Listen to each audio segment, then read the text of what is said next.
Le Fedcast, le podcast du groupe Fed dédié à l'actualité du recrutement. Bonjour et bienvenue dans le Fedcast, le podcast du groupe Fed. Le groupe Fed est le premier groupe français indépendant de recrutement spécialisé. Il rassemble 11 cabinets de recrutement spécialisés par secteur d'activité qui recrutent en intérim, en CDD et en CDI, ainsi qu'un cabinet de management de transition et un cabinet créé tout récemment dédié au RPO. Au programme de ce nouveau Fedcast aujourd'hui, un numéro dédié au thème important de la non-discrimination lors des entretiens de recrutement. Et pour nous éclairer sur tout ce qui se cache derrière cette notion, Aurore Toulek, manager du cabinet de recrutement spécialisé Fed Santé et membre de l'équipe diversité du groupe Fed depuis 3 ans. Bonjour Aurore. Bonjour. Et Asdine Lachieb, responsable grand compte au sein du groupe Fed et précédemment recruteur pendant 8 ans. Bonjour Asdine. Bonjour. Alors on va commencer par un point un petit peu technique. Le processus de recrutement est soumis à l'article L1132-1 du Code du travail qui en gros interdit toute distinction et discrimination entre les salariés et les candidats en se basant sur 25 critères. Tout à fait. D'ailleurs, je me permets de te couper, Kevin. Est-ce que tu connais le premier critère de discrimination en France ? Concernant l'embauche, bien évidemment. J'aurais tendance à dire le sexe ou les origines. Eh bien non, c'est l'âge. On va en apprendre aujourd'hui du coup dans ce Fedcast. Alors on va évidemment pas passer en revue ces 25 critères, ça serait beaucoup trop long. Mais pour rester concret, comment est-ce que ça se traduit dans les process de recrutement ? Eh bien, depuis mars 2021, il suffit d'appeler le 3928 en France pour dénoncer un acte de discrimination et se faire aider par des juristes employés par l'État. Cette ligne téléphonique, créée dans le cadre du développement du site gouvernemental antidiscrimination.fr, sera gérée par le défenseur du droit. Ces nouveaux outils renforcent les dispositifs existants de non-discrimination et c'est une excellente nouvelle. Mais cela signifie également qu'en tant que recruteurs, nous sommes aussi davantage exposés.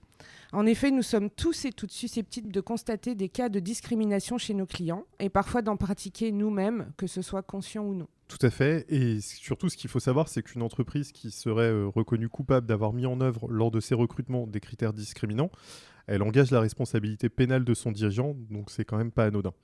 Alors, de façon pratique, on comprend qu'on ne peut par exemple pas publier d'annonce avec des critères discriminants. Mais dans la réalité, dans le huis clos d'un entretien, est-ce que le recruteur peut poser des questions qui dérangent ? Dans les faits, oui. Maintenant, avec la place importante prise par les réseaux sociaux, même dans les milieux professionnels, je ne conseille pas à un recruteur de poser des questions discriminantes, sous peine de risquer d'être dénoncé, soit via le numéro dont Aurore a parlé précédemment, ou des avis Google sur les entreprises qu'on retrouve assez facilement, ou même d'autres supports type réseaux sociaux. Tu as tout à fait raison, Asdine.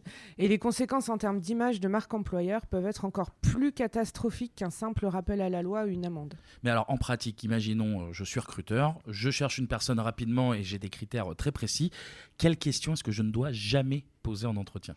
Alors, vous pouvez théoriquement poser toutes les questions que vous voulez, tant qu'elles portent sur des critères objectifs de compétences et d'expérience qui peuvent être évalués. Tout ce qui relève du sentiment personnel du recruteur n'est absolument pas recevable.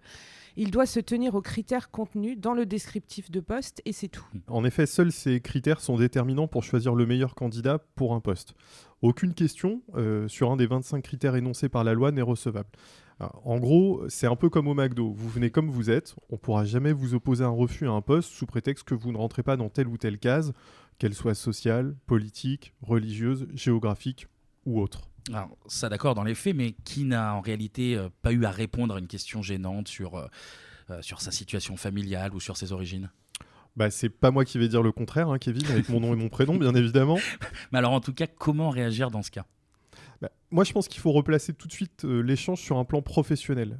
Faut remettre l'évaluation des compétences au cœur de l'entretien, comme l'a dit Aurore.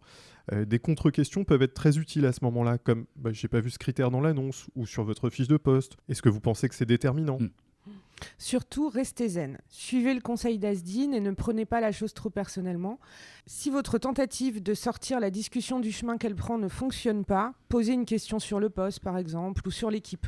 Dans tous les cas, changez de sujet. Et si jamais rien n'y fait ? Eh bien, prenez congé de votre interlocuteur. De toute façon, dans ces conditions, la motivation en prend forcément un coup. Avez-vous vraiment envie de travailler dans une structure qui cautionne ce type de comportement ? De toute façon, si vous passez par un cabinet de recrutement, vous risquez moins d'être soumis à ce type de questions.